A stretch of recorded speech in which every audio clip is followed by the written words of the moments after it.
Hello guys, welcome back to Sideline Football. Champions ലീഗിൽ Arsenal versus Real Madrid quarter ഫൈനലിലെ first leg മത്സരം. Arsenal fans ഒന്നും ഇനി അടുത്തൊന്നും മറക്കാൻ സാധ്യതയില്ലാത്തൊരു മാച്ചും അങ്ങനത്തെ ഒരു റിസൾട്ടും എന്നുള്ളതാണ്. കറണ്ട് ചാമ്പ്യൻസ് ലീഗ് വിന്നേഴ്സിനെ, ഡിഫെൻഡിങ് ചാമ്പ്യൻസിനെ 3-0 ആഴ്സണൽ പൊട്ടിച്ചു വിട്ടതെന്നുള്ളതാണ്. അതിൽ ഡെക്ലാൻ റൈസിൻ്റെ മാസ്റ്റർ ക്ലാസ് ഇനി കുറേ കാലത്തേക്ക് ആഴ്സണൽ ഫാൻസ് ഓർത്തിരിക്കും എന്നുള്ളതാണ്. അജാതി പെർഫോമൻസ് ആയിരുന്നു. 2 unforgettable free kick goals second ഹാഫിൽ. ശരിക്കും റയൽ മാഡ്രിഡിൻ്റെ സകല ഫൗണ്ടേഷനും തകർത്ത് കളഞ്ഞു ആ ഗോൾ. ഫസ്റ്റ് ഗോൾ തൊട്ട് തന്നെ ആ റയൽ മാഡ്രിഡ് ശരിക്കും എന്താ പറയുക, റാറ്റൽ ടു ദ കോർ എന്ന് പറയില്ലേ, ആ ഒരു ലെവലിൽ തകർത്ത് കളഞ്ഞു എന്നുള്ളതാണ് റയൽ മാഡ്രിഡിനെ. ഒരു ചാൻസ്, കാര്യമായിട്ട് തിരിച്ചു വരവിൻ്റെ ഒരു അവസരം പോലും റയൽ മാഡ്രിഡിന് ആഴ്സണൽ കൊടുത്തില്ല എന്നുള്ളതാണ്. സോ മത്സരത്തിന് മുമ്പ് ഉള്ള ചോദ്യം ഇതായിരുന്നു, നോർത്ത് ലണ്ടനിൽ രാജാക്കന്മാർ വീഴുമോ എന്നുള്ളതായിരുന്നു ചോദ്യം. ആൻഡ് യെസ്, രാജാക്കന്മാർ വീണു. 3 ഗോള് അടി കൊണ്ട് വീണു രാജാക്കന്മാർ എന്നുള്ളതാണ് എമിറേറ്റ്സ് സ്റ്റേഡിയത്തിൽ. സോ ഇനി മത്സരത്തിലെ ലൈനപ്പും കാര്യങ്ങളൊക്കെ നോക്കുകയാണെങ്കിൽ സംശയത്തിലായിരുന്ന ഗോൾ കീപ്പറായ കോർട്ടു റയൽ മാഡ്രിഡിന് വേണ്ടി സ്റ്റാർട്ട് ചെയ്തു എന്നുള്ളതാണ്. ആൻഡ് റൈറ്റ് ബാക്കിൽ വാൽവർദി ആയിരുന്നു, ലെഫ്റ്റ് ബാക്കിൽ ഡേവിഡ് അലാബി ആയിരുന്നു. ബാക്കി അങ്ങനെ പറയത്തക്ക വലിയ കാര്യങ്ങളൊന്നും ഉണ്ടായില്ല. മോഡ്രിച്ച് സ്റ്റാർട്ട് ചെയ്തായിരുന്നു കമവിങ്കയുടെ കൂടെ മിഡ്ഫീൽഡിൽ എന്നുള്ളതാണ്. ഇനി നമ്മുടെ ലൈനപ്പിലേക്ക് വരാണെങ്കിൽ വലിയ കാര്യമായിട്ട് സർപ്രൈസസ് ഒന്നും ഉണ്ടായിരുന്നില്ല. സ്ഥിരം പോലെ മിക്കൽ മെറീനോ അറ്റ് ഫ്രണ്ട്, ഡിഫൻസിൽ കിവിയോറും സാലിബയായിരുന്നു. ബാക്കി അങ്ങനെ വേറെ മാറ്റങ്ങളൊന്നും ഉണ്ടായിരുന്നില്ല. ഈ ഒരു മത്സരത്തിന് മുമ്പ് തന്നെ നമ്മൾ ആഴ്സണൽ ഫാൻസ് എല്ലാവരും ഒരുപാട് ഡിസ്കസ് ചെയ്തൊരു കാര്യമായിരുന്നു, റയൽ മാഡ്രിഡ് പോലെ ടീമിൻ്റെ സ്റ്റാച്ചർ കണ്ടിട്ട് നമ്മൾ അനാവശ്യമായിട്ട് ഭയപ്പെട്ട് കളിക്കരുത്, നമ്മുടെ സ്ഥിരം യൂഷ്വൽ ഡോമിനൻറ്റ് ഫുട്ബോൾ തന്നെ കളിക്കണം എന്നുള്ളത്. അത് അക്ഷരം പ്രതി നമ്മുടെ ടീം അനുവർത്തിച്ചു എന്നുള്ളതാണ്. ഫസ്റ്റ് മിനിറ്റ് തുടങ്ങി തന്നെ റയൽ മാഡ്രിഡിനെ പേടിച്ച് നിൽക്കാതെ അങ്ങോട്ട് ചെന്ന് കളി നമ്മൾ മെനയുന്നുണ്ടായിരുന്നു. മിഡ്ഫീൽഡിൽ കാര്യമായ ഡോമിനൻസ് കൊണ്ടുവരാനായിട്ട്, പൊസഷൻ വൈസ് ഡോമിനൻസ് കൊണ്ടുവരാനായിട്ട് നമുക്ക് കഴിയുന്നുണ്ടായിരുന്നു എന്നുള്ളതാണ്. സോ ഇനി ഫസ്റ്റ് ഹാഫിലെ തുടക്കം തന്നെ നമുക്ക് അവസരങ്ങൾ കിട്ടിയതാണ്. ആദ്യമേ തന്നെ കമവിങ്കയുടെ ഒരു ഓൺ ഗോൾ പോകേണ്ടതായിരുന്നു. അവിടെ റുഡിഗർ ക്ലിയർ ചെയ്തൊരു പന്ത് റയൽ മാഡ്രിഡ് ബോക്സിൽ കമവിങ്കയുടെ മേത്ത് തട്ടി ബോസ്റ്റിൻ്റെ അടുത്തായിരുന്നു ഇൻസിഡൻറ്റ് നടന്നത്. ജസ്റ്റ് പുറത്തേക്ക് പോയി, അല്ലെങ്കിൽ ഒരു ഓൺ ഗോൾ അവിടെ തന്നെ വന്നേനെ എന്നുള്ള ഒരു ഡേഞ്ചർ സിറ്റുവേഷൻ ആയിരുന്നു അത്. അതിനുശേഷം സെറ്റ് പീസിൽ നിന്ന് തോമസ് പാർട്ടിക്ക് ഒരു അവസരം കിട്ടുന്നുണ്ട്. തോമസ് പാർട്ടിയുടെ ഹെഡർ പക്ഷേ അൺഫോർച്ചുനേറ്റ്ലി നമ്മുടെ തന്നെ ഡിഫൻഡറായ സാലിബ ഗോൾ ലൈനിൽ നിൽക്കുന്നുണ്ടായിരുന്നു. സാലിബയുടെ മേത്ത് തട്ടി തെറിച്ചു പോയായിരുന്നു. അതിനുശേഷം നിമിഷങ്ങൾ കഴിഞ്ഞപ്പോൾ തന്നെ തോമസ് പാർട്ടിക്ക് നല്ലൊരു ഷോട്ട് എടുക്കാനുള്ള ഒരു അവസരം കിട്ടിയതാണ്. പക്ഷേ അതിൻ്റെ ഷോട്ട് അത്ര പവർഫുൾ ആയില്ല. അതേപോലെ ഒരു ഗ്രൗണ്ടഡ് ഷോട്ടായിരുന്നു. സോ ഗോൾ കീപ്പറായ കോട്ടുവയ്ക്ക് അത് സേവ് ചെയ്യാൻ കഴിഞ്ഞു എന്നുള്ളതാണ്. നമ്മൾ സേഫായിട്ടാണ് കളിച്ചതെങ്കിലും ഓവർ സേഫായിട്ട് നിന്നില്ല. അവസരങ്ങൾ മുതലാക്കാനായിരുന്നു. ഇത് പന്ത് മുന്നിലോട്ട് പ്രോഗ്രസീവായിട്ട് മുന്നേറാനായിട്ട് നമ്മൾ ഒട്ടും മടിയും കാണിച്ചില്ല എന്നുള്ളതാണ്. ശരിക്കും മിഡ്ഫീൽഡിൽ തോമസ് പാർട്ടിയുടെ ഒക്കെ പെർഫോമൻസ് ഈ മത്സരത്തിൽ എടുത്ത് പറയേണ്ടത് തന്നെയാണ്. തോമസ് പാർട്ടി ഗെയിം റീഡ് ചെയ്യുന്നതും അത് ആ ബോൾ കണ്ടക്ട് ചെയ്യുന്നതും ഫ്രണ്ട് ലൈനിലേക്ക് കണ്ടക്ട് ചെയ്യുന്നതൊക്കെ വളരെയധികം എടുത്തു പറയേണ്ട ഒരു കാര്യം തന്നെയായിരുന്നു. റയൽ മാഡ്രിഡിനെ വെച്ച് നോക്കിക്കഴിഞ്ഞാൽ ഫ്രാക്ഷൻ ഓഫ് ടൈമിൽ പൊസിഷൻ കീപ്പ് ചെയ്യാൻ അവർക്ക് പറ്റുമാറുണ്ടായിരുന്നു. അതും ആദ്യം സാധിച്ചില്ല, പിന്നീട് മത്സരം മുന്നോട്ട് പോയപ്പോഴാണ് അവർക്കത് കഴിഞ്ഞത്. ഫ്രാക്ഷൻ ഓഫ് ടൈം കണ്ടിന്യൂസ് ആയിട്ട് പൊസിഷൻ കീപ്പ് ചെയ്യാൻ അവർക്ക് കഴിഞ്ഞിരുന്നു. പക്ഷെ അതിൽ നിന്ന് ഡേഞ്ചറസ് ആയിട്ടുള്ള സിറ്റുവേഷൻസ് ക്രിയേറ്റ് ചെയ്യാനായിട്ട് അവർക്ക് അധികം കഴിഞ്ഞില്ല. പക്ഷേ അങ്ങനെ പറഞ്ഞിരുന്നാലും നമുക്ക് മിഡ്ഫീൽഡിൽ പന്ത് നഷ്ടപ്പെട്ട് കഴിയുമ്പോൾ, മിഡ്ഫീൽഡിൽ നമ്മളൊരു മിസ്റ്റേക്ക് വരുത്തി കഴിയുമ്പോൾ, നമ്മുടെ ഹാഫിൽ നമ്മൾ മിസ്റ്റേക്ക് വരുത്തി കഴിയുമ്പോൾ അത് മുതലാക്കാൻ തങ്ങൾക്ക് കഴിയുമെന്നുള്ളതിൻ്റെ സൂചനകൾ ചെറുതായിട്ട് റയൽ മാഡ്രിഡിൻ്റെ ഭാഗത്ത് നിന്ന് ഫസ്റ്റ് ഹാഫിൽ ഉണ്ടായിരുന്നു എന്നുള്ളതാണ്. കിലിയൻ എംബാപ്പയ്ക്ക് തന്നെ ഒരു 3 അവസരം ഫസ്റ്റ് ഹാഫിൽ കിട്ടിയെന്ന് പറയാം. ക്ലിയർ കട്ട് ചാൻസസ് എന്ന് പറയുന്നില്ല. 2 ആംഗിൾ ഷോട്ട്സും പിന്നെ ഒരെണ്ണം ഓഫ് സൈഡ് ഗോളിലും പോയി എന്നുള്ളതാണ്. അല്ല, ഒരു ഷോട്ട് പുറത്തേക്കാണ് അടിച്ചത്, നെറ്റിലേക്കാണ് അടിച്ചത്. രണ്ടാമത്തെ ഷോട്ട് ഡേവിഡ് റായ ഫസ്റ്റ് ഹാഫിൽ സേവ് ചെയ്തു എന്നുള്ളതാണ്. അതല്ലാതെ കാര്യമായിട്ട് പറയാനായിട്ട് അവസരം എന്ന് പറയുമ്പോൾ വിനീഷ്യസ് ജൂനിയറിന് ബോക്സിൽ ഒരു അവസരം കിട്ടിയതാണ്. പക്ഷെ അദ്ദേഹത്തിൻ്റെ ഷോട്ട് ഒരു കർവിങ് ഷോട്ടാണ് ട്രൈ ചെയ്തത്. പക്ഷെ അത് ഉദ്ദേശിച്ചൊരു വളം അതിന് കിട്ടിയില്ല, അത് പുറത്തേക്ക് പോയി എന്നുള്ളതാണ്. ഇതല്ലാതെ കാര്യമായിട്ടൊരു ഇൻബിൽഡ് അറ്റാക്ക് കൊണ്ടുവരാനായിട്ട് റയൽ മാഡ്രിഡിന് സാധിച്ചിട്ടില്ല, അതിന് നമ്മൾ അനുവദിച്ചിട്ടില്ല എന്നുള്ളതാണ്. നമ്മുടെ കാര്യം നോക്കുകയാണെങ്കിൽ ഫസ്റ്റ് ഹാഫ് അവസാനിക്കുന്ന സമയമൊക്കെ ആയപ്പോഴേക്കും നമുക്ക് നല്ല കിടിലൻ അവസരങ്ങൾ കിട്ടിയതാണ്. ആദ്യം ഡെക്ലാൻ റൈസിന് ടിംബർ വെച്ചെടുക്കുന്ന ഒരു ക്രോസിൽ ഡെക്ലാൻ റൈസ്, ലോഫ്റ്റഡ് ക്രോസിൽ ഡെക്ലാൻ റൈസിൻ്റെ ഒരു ഹെഡർ, അത് കോട്ടുവ ഗംഭീരമായിട്ട് സേവ് ചെയ്തു. പക്ഷേ റീബൗണ്ട് ചെന്ന് നിൽക്കുന്ന മാർട്ടിനെല്ലിയുടെ കാലുകളിലേക്കായിരുന്നു. നമ്മളൊരു ഗോൾ അവിടെ പ്രതീക്ഷിച്ചു എന്നുള്ളത്. നല്ല പവർഫുൾ ആയിട്ട് തന്നെ ഷോട്ട് എടുത്തു. പക്ഷേ അപ്പോഴേക്കും കോട്ടോ എണീറ്റ് നിന്ന് എഗെയിൻ സെക്കൻഡ് സേവ് അവിടെ കോട്ടോയുടെ ഭാഗത്തുനിന്ന് വന്നു എന്നുള്ളതാണ്. സോ ഞാൻ പറഞ്ഞിട്ടുണ്ട്, കോട്ടുവ ഇങ്ങനെയുള്ള ബിഗ് മത്സരങ്ങളിൽ വലിയൊരു ഇമ്പാക്റ്റ് തരുന്ന പ്ലെയർ തന്നെയാണ് റയൽ മാഡ്രിഡ് എന്നുള്ളത്. ഇനി സാക്ക, നമ്മൾ 2 വിങ്ങിൽ കൂടെ നമ്മൾ അറ്റാക്സ് വരുന്നുണ്ട്. അതായത് സാക്കയുടെ കാര്യം എടുത്തു പറയണം. കാരണം ഫസ്റ്റ് ഹാഫിൽ ഒരു 2 കിടിലൻ ക്രോസസ് സാക്കയുടെ ഭാഗത്തുനിന്ന് ഉണ്ടായിരുന്നു. സാക്ക നമുക്കറിയാം 100% ഫിറ്റ് ആയിട്ടുള്ള പ്ലെയർ അല്ല. ബട്ട് സ്റ്റിൽ ഇങ്ങനെ ഒരു ബിഗ് സ്റ്റേജിൽ ആ ഒരു പ്ലെയർ അഗെയിൻ ഷോപ്പ് ചെയ്തു എന്നുള്ളതാണ് ആ ഒരു ബാഡ്ജിന് വേണ്ടി എന്നുള്ളത്. ഡേവിഡ് അലാബിനെ വെട്ടിച്ച് 2 കിടിലൻ ക്രോസുകൾ. പക്ഷേ അൺഫോർച്ചുനേറ്റ്ലി 2 ക്രോസുകൾക്കും ഒന്ന് ടച്ച് കൊടുക്കാനായിട്ട് നമ്മുടെ പ്ലേയേഴ്സിനോ അല്ലെങ്കിൽ അവരുടെ പ്ലേയേഴ്സിനോ ആർക്കും കഴിഞ്ഞില്ല എന്നുള്ളതാണ്. സോ 2 വേസ്റ്റഡ് ഓപ്പർച്യൂണിറ്റീസ് ആയിരുന്നു. അതേപോലെ മാർട്ടിനെല്ലിയും നല്ല രീതിയിൽ ലെഫ്റ്റിൽ നിന്ന് പുഷ് കൊടുക്കുന്നുണ്ടായിരുന്നു എന്നുള്ളതാണ്. മാർട്ടിനെല്ലിയുടെ വിങ്ങിൽ എടുത്തു പറയേണ്ട ഒരു കാര്യം എന്ന് വെച്ച് കഴിഞ്ഞാൽ മാർട്ടിനെല്ലിയുടെ ഭാഗത്ത് നിന്ന് അറ്റാക്ക് വരുന്ന പോലെ തന്നെ ഡെക്ലാൻ റൈസും നല്ല രീതിയിൽ അറ്റാക്ക് ഹാഫ് സ്പേസിൽ കൊടുക്കുന്നുണ്ടായിരുന്നു. അതുകൊണ്ട് തന്നെ റോഡ്രിഗോയ്ക്ക് ആ സൈഡിൽ അറ്റാക്കിംഗ് ഡ്യൂട്ടീസ് കാര്യമായിട്ട് പെർഫോം ചെയ്യാൻ കഴിഞ്ഞിട്ടില്ല എന്നുള്ളതാണ്. ഡിഫൻസിലേക്ക് ഇറങ്ങി കളിപ്പിക്കേണ്ട ഒരു ഗതികേട് ആൻസിലോട്ടിക്ക് റോഡ്രിഗോനെ ഇറക്കി കളിപ്പിക്കേണ്ട ഒരു ഗതികേട് വരുന്നുണ്ടായിരുന്നു. സോ അതുകൊണ്ട് തന്നെ ലൂയിസ് കെല്ലിക്ക് റോഡ്രിഗോയുടെ ഭാഗത്ത് നിന്ന് കാര്യമായ ത്രെറ്റുകൾ ഫേസ് ചെയ്യേണ്ടി വന്നിട്ടില്ല ഈ മത്സരത്തിൽ എന്നുള്ളതാണ്. സോ എനിവേ ഹാഫ് ടൈം 2 ടീമും ഗോളുകളൊന്നും അടിക്കാതെ കഴിഞ്ഞുപോയി.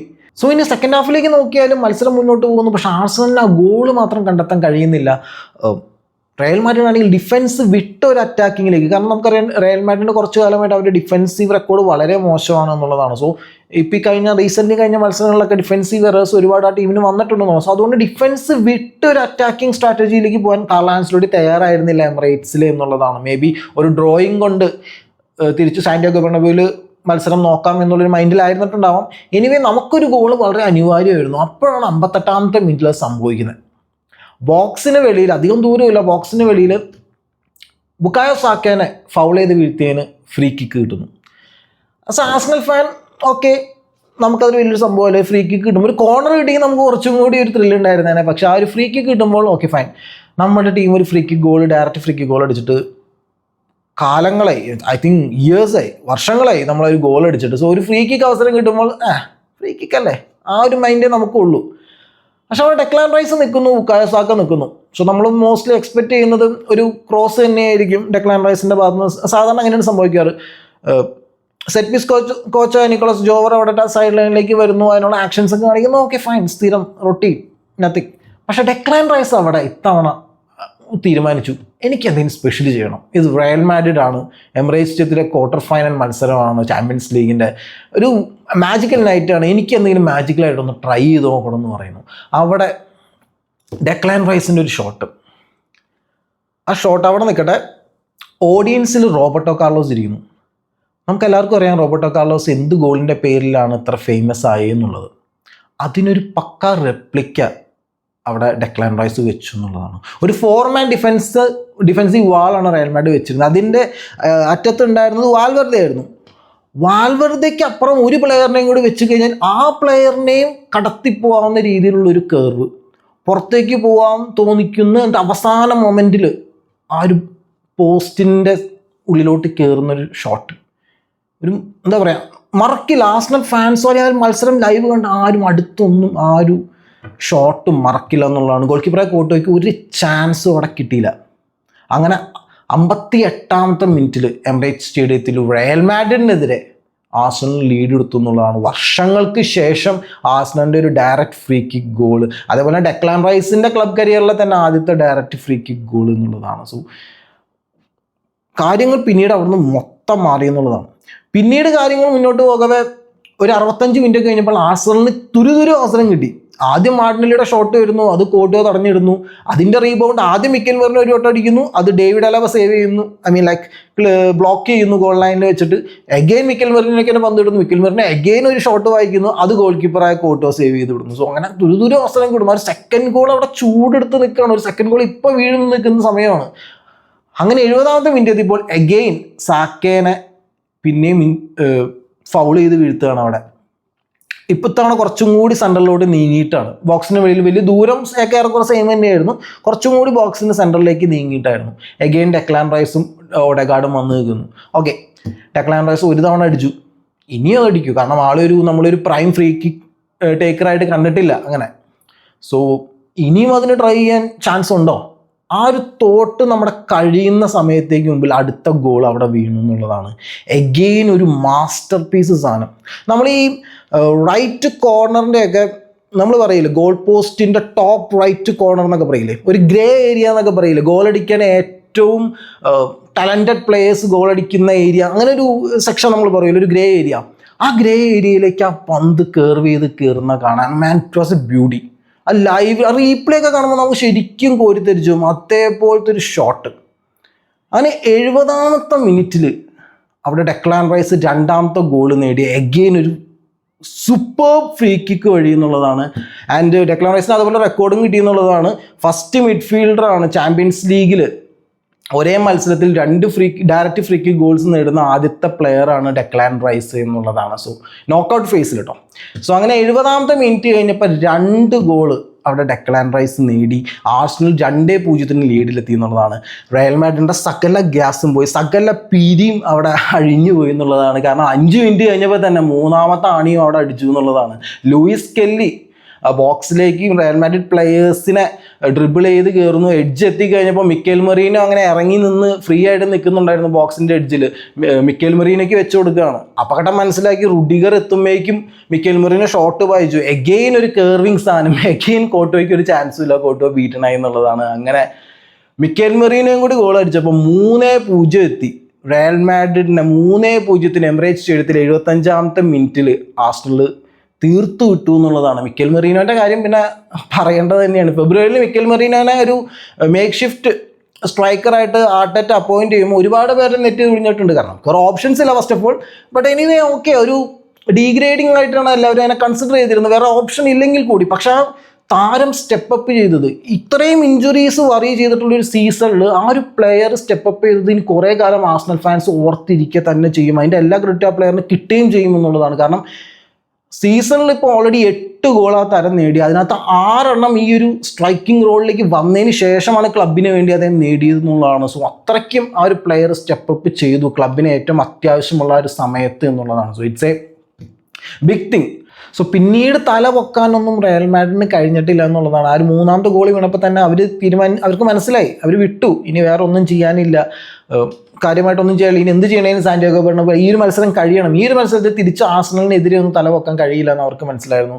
ആർസണൽ പ്ലെയേഴ്സ് ആണെങ്കിൽ അവസാന 10 മിനിറ്റൊക്കെ നോക്കി കഴിഞ്ഞാൽ വെറുതെ ടോയ് ചെയ്ത് കളിക്കുകയായിരുന്നു റയൽ മാഡ്രിഡ് പ്ലെയേഴ്സിന് ചുറ്റും എന്നുള്ളതാണ്. സോ അങ്ങനെ 3-0 ഒരു തകർപ്പൻ മെമ്മറബിൾ ഹിസ്റ്റോറിക്കൽ വിക്ടറി നമുക്ക് കാര്യമായിട്ട് ഒരു എന്താ പറയുക, അത് കാര്യമായിട്ട് തന്നെ നമ്മൾ കുറേ കാലത്തേക്ക് ഓർത്തിരിക്കും എന്നുള്ളതാണ്, അത് കിട്ടിയെന്നുള്ളതാണ്. സോ ഇനി പ്ലെയർ ബൈ പ്ലെയർ പറയുകയാണെങ്കിൽ എവിടെ സ്റ്റാർട്ട് ചെയ്യാം? തോമസ് പാർട്ടി മാൻ, ആ മനുഷ്യന് പുതിയ കോൺട്രാക്റ്റ് കൊടുത്തേ പറ്റുള്ളൂ. കോൺട്രാക്റ്റ് എക്സ്റ്റൻഷൻ കൊടുക്കണമോ, 1 വർഷമോ 2 വർഷമോ എനിക്കറിയില്ല, അത് കൊടുത്തേ പറ്റുള്ളൂ. That man deserves it. ആ ഒരു മനുഷ്യൻ കളി റീഡ് ചെയ്യുന്ന, ആ മിക്കേൽ ആർട്ടറ്റയുടെ സിസ്റ്റത്തിൽ ആ ഒരു കളി റീഡ് ചെയ്യുന്ന ഒരു പൊസിഷൻ ഉണ്ടല്ലോ. ഒരു പന്ത് റിസീവ് ചെയ്യുന്നതിന് മുമ്പ് തന്നെ സ്കാൻ ചെയ്ത് പ്ലേയേഴ്സ് എവിടെയൊക്കെയാണെന്നുള്ള തരത്തിൻ്റെ ഒരു സ്കാനിങ് ഉണ്ട്. അതിനനുസരിച്ച് പന്ത് മേടിച്ച് അതിനനുസരിച്ചാണ് മൂവ്മെൻറ്റ്സ് വരുന്നത്. ഫാസ്റ്റ് ആയിട്ട് മൂവ്മെൻറ്റ്സ് വേണോ, ഹോൾഡ് ചെയ്യുന്ന മൂവ്മെൻറ്റ്സ് വേണോ, അല്ലെങ്കിൽ ബാക്ക് പാസ് ആണോ വേണ്ട, അതിന് മുമ്പൊക്കെ അതൊക്കെ ഓൾറെഡി തീരുമാനിച്ച് ഉറപ്പിച്ചിട്ടാണ് അദ്ദേഹം കളി മുന്നോട്ട് കൊണ്ടുപോകുന്നത്. ഇറ്റ്സ് വളരെ നമുക്ക് ഇമ്പോർട്ടൻ്റ് ആയ ഒരു പ്ലെയറാണ്. ശരിയാണ്, ആൾക്ക് എന്താ പറയുക, ഫിറ്റ്നസിൻ്റെ ഇഷ്യൂസ് ധാരാളമായിട്ട് ഉണ്ടാവാറുണ്ട്. ഈ സീസണിൽ പക്ഷേ പറ്റിയിട്ടില്ല. സോ ആ ഒരു ഫിറ്റായിട്ടിരിക്കുന്ന പ്ലെയർ ആണെങ്കിൽ തോമസ് പാർട്ടി നമ്മുടെ ക്ലബിലെ one of the most important player തന്നെയാണ്. ഈ സാലിബയും ഗബ്രിയേലും സാക്കയൊക്കെ പോലെ one of the most important player തന്നെയാണ്. സോ ആൾക്കൊരു കോൺട്രാക്ട് എക്സ്റ്റൻഷൻ കൊടുക്കണം. അത് അടിവരെ ഇടുന്ന, ഡബിൾ ലൈൻ ചെയ്യുന്ന രീതിയിലുള്ള ഒരു പെർഫോമൻസ് ആയിരുന്നു തോമസ് പാർട്ടിയുടെ എന്നുള്ളതായിരുന്നു. ആൻഡ് പിന്നെ വിങ്ങിൽ ഞാൻ സാക്കയുടെ കാര്യം പറഞ്ഞു, 100% ഫിറ്റ് അല്ല, എന്നിട്ട് കൂടി ആ പ്ലെയർ അത്രയും നല്ലൊരു വേൾഡ് ക്ലാസ് പെർഫോമൻസ് അവിടെ കൊടുത്തു എന്നുള്ളതാണ്. ആൻഡ് ലെഫ്റ്റിൽ മാർട്ടിനെല്ലിയുടെ കാര്യം മാൻ, ഇതാണ് നമുക്ക് വേണ്ട മാർട്ടിനെല്ലി. പന്ത് ഹോൾഡ് ചെയ്ത് കളി ചിന്തിച്ചു കൂട്ടുന്ന മാർട്ടിനെല്ലിനല്ല, ബോക്സിലേക്ക് ധൈര്യപൂർവ്വം എരച്ചു കയറുന്ന, വാൽവർഡയ്ക്കെതിരേക്ക് എരച്ചങ്ങോട്ട് കയറി വരുന്ന ആള്. ഞാൻ പറഞ്ഞല്ലോ, റോഡ്രിഗോയ്ക്ക് പോലും അറ്റാക്കിംഗ് ഡ്യൂട്ടീസ് കാര്യമായിട്ട് ചെയ്യാൻ പറ്റിയിട്ടില്ല. ബാക്കിലോട്ട് സപ്പോർട്ട് കൊടുക്കേണ്ടി വന്നു, ഡിഫൻസിലേക്ക് സപ്പോർട്ട് കൊടുക്കേണ്ടി വന്നുള്ളൂ. സോ അങ്ങനെ ഒരു ഫയർ തന്നെയാണ് മാർട്ടിനെല്ലിൽ നിന്ന് നമ്മൾ എക്സ്പെക്ട് ചെയ്തിരുന്നത്. അത് നമുക്ക് ഈ ഒരു മത്സരത്തിൽ കാണാൻ സാധിച്ചു എന്നുള്ളതാണ്. ആൻഡ് അതേപോലെ റൈസിൻ്റെ കാര്യം പറഞ്ഞു, ഒരു ഗോഡ് മോഡ് ലെവലിലാണ് ആൾ കളിച്ചത് ഈ ഒരു മത്സരത്തിൽ. ആൻഡിനി ഡിഫൻസിലേക്ക് വരാണെങ്കിൽ സാലിബ ആസ് യൂഷ്വൽ ക്ലാസ് പെർഫോമൻസ് തന്നെ. അവിടെ കിവിയറിൻ്റെ കാര്യം, കിവിയറിന് തല ഉയർത്താൻ ഒരുപാട് കാരണങ്ങളുണ്ടെന്നുള്ളതാണ്. കാരണം ഗബ്രിയേൽ ഇഞ്ചുർഡായി പോയി കഴിഞ്ഞപ്പോൾ എല്ലാവരും വെയിറ്റ് ചെയ്യുന്നതാണ് കിവിയർ കാരണമായിരിക്കും നമ്മൾ ഈ മത്സരത്തിൽ പുറകോട്ട് പോവുക എന്നൊക്കെ. പക്ഷെ കിവിയർ നല്ല രീതിയിൽ തന്നെ സ്റ്റെപ്പ് അപ്പ് ചെയ്തു എന്നുള്ളതാണ്. ആ ഒരു വേണ്ട രീതിയിൽ തന്നെ കാര്യങ്ങൾ ഡീൽ ചെയ്തു എന്നുള്ളതാണ് കിവിയർ. ഇപ്പോൾ ഗബ്രിയേലിന് പക്ക പറ്റുന്നൊരു റീപ്ലേസ്മെൻറ്റ് തന്നെയാണ് താൻ. വലിയ മത്സരമായാലും ചെറിയ മത്സരമായാലും തന്നെ കൊണ്ട് പറ്റുമെന്ന് ഇപ്പോൾ കഴിഞ്ഞ 2 മത്സരങ്ങൾ കൊണ്ട് കിവിയർ കാണിച്ചു തന്നു എന്നുള്ളതാണ്. അതിൻ്റെ അതേപോലെ റൈറ്റ് ബാക്കിൽ ടിംബറിൻ്റെ കാര്യം, ഓ മാൻ, വിനീഷ്യസ് ജൂനിയർ എന്ന് പറഞ്ഞ പേര് കമൻറ്റേറ്റേഴ്സിൻ്റെ വായെ പോലും പറയാൻ അദ്ദേഹം സമ്മതിച്ചിട്ടില്ല എന്നുള്ളതാണ്. കാര്യമായിട്ട് ഒരു ക്രോസ് പോലും വിനീഷ്യസ് ജൂനിയറിന് വെക്കാൻ സമ്മതിച്ചിട്ടില്ല. ഒരു ഡ്രിബിൾ ചെയ്ത് പാസ് ചെയ്യാൻ പോലും വിനീഷ്യസ് ജൂനിയറിനെ സമ്മതിച്ചിട്ടില്ല ടിംബർ. അത്രയും വെടിപ്പായിട്ട് ആളെ പൂട്ടി എന്നുള്ളതാണ് ടിംബർ, വെടിപ്പായിട്ട് തന്നെ. അതേപോലെ ലെഫ്റ്റ് ബാക്കിൽ നോക്കുകയാണെങ്കിൽ സ്കെല്ലിയുടെ കാര്യം എടുത്ത് പറയണം. സ്കെല്ലി മാൻ ആ ഒരു 18 വയസ്സിനുള്ള പ്ലെയർ അല്ല, അതൊരു വേൾഡ് ക്ലാസ് പ്ലെയർ ആവാനുള്ള എല്ലാ പൊട്ടൻഷ്യലും ആ ഒരു പ്ലെയറുണ്ട്. 18 വയസ്സിൻ്റെ മെച്യൂരിറ്റി അല്ല കളിയിൽ ഗ്രൗണ്ടിൽ കാണിക്കുന്നത്, ഐ മീൻ ലൈക്ക് പ്ലേയിങ് സ്റ്റൈലിലും കാണിക്കുന്നത്. ഫിസിക്കൽ സ്റ്റെബിലിറ്റി എന്നൊക്കെ പറഞ്ഞിട്ടുണ്ടല്ലോ, ഏരിയൽ ഡ്യൂവൽസ് ആയാലും ഗ്രൗണ്ട് ഡ്യൂവൽസ് ആയാലും വിൻ ചെയ്യുന്ന രീതിയും റിക്കവറിങ്ങും എല്ലാം മാൻ കാണിക്കുന്ന ധൈര്യവും, ഇപ്പോൾ ഷോർട്ട് സ്പേസസിൽ പോലും ഡ്രിബിൾ ചെയ്ത് മുന്നേറാൻ കാണിക്കുന്ന ധൈര്യമൊക്കെ സമ്മതിച്ചു കൊടുക്കേണ്ട കേസ് തന്നെയാണ്. നമുക്കത് വേറൊരു ലെവൽ പ്ലെയറിനെയാണ് കിട്ടാൻ പോകുന്നത്, പ്ലെയറിനെ കീപ്പ് ചെയ്ത് കഴിഞ്ഞ് പോയി കഴിഞ്ഞാൽ. സോ അതേപോലെ ആ ഒരു അസിസ്റ്റും പ്ലെയറിനെ അവിടെ കിട്ടിയെന്നുള്ളതാണ്.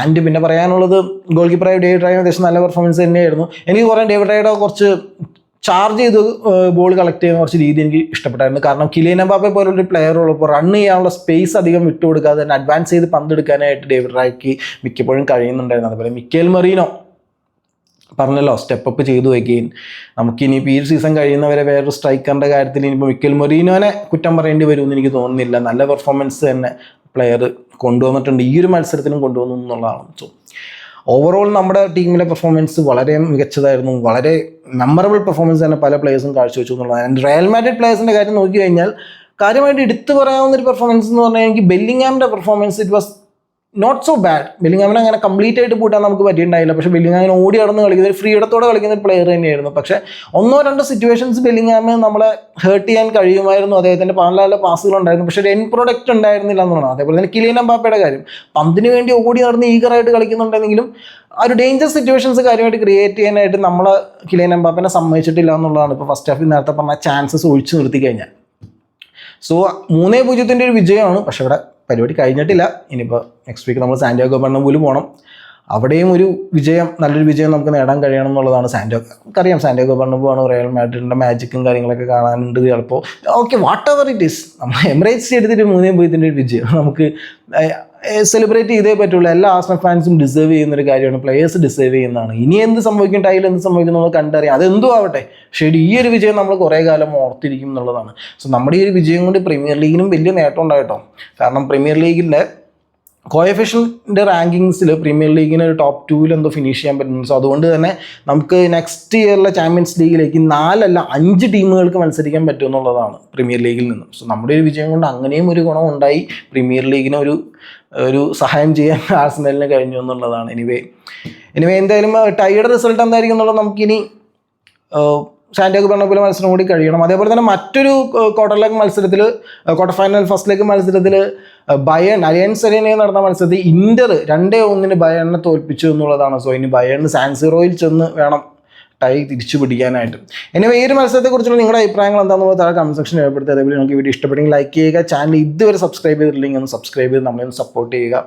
ആൻഡ് നിങ്ങളുടെ മറ്റുള്ള ഫുട്ബോൾ ഫ്രണ്ട്സിൻ്റെ അടുത്ത് നമ്മുടെ ഈ ചാനലിനെ പറ്റിയും ഈ വീഡിയോനെ പറ്റിയൊക്കെ ഒന്ന് മെൻഷൻ ചെയ്യുക എന്നുള്ളതാണ്. Okay guys, thank you for watching this video and have A nice day.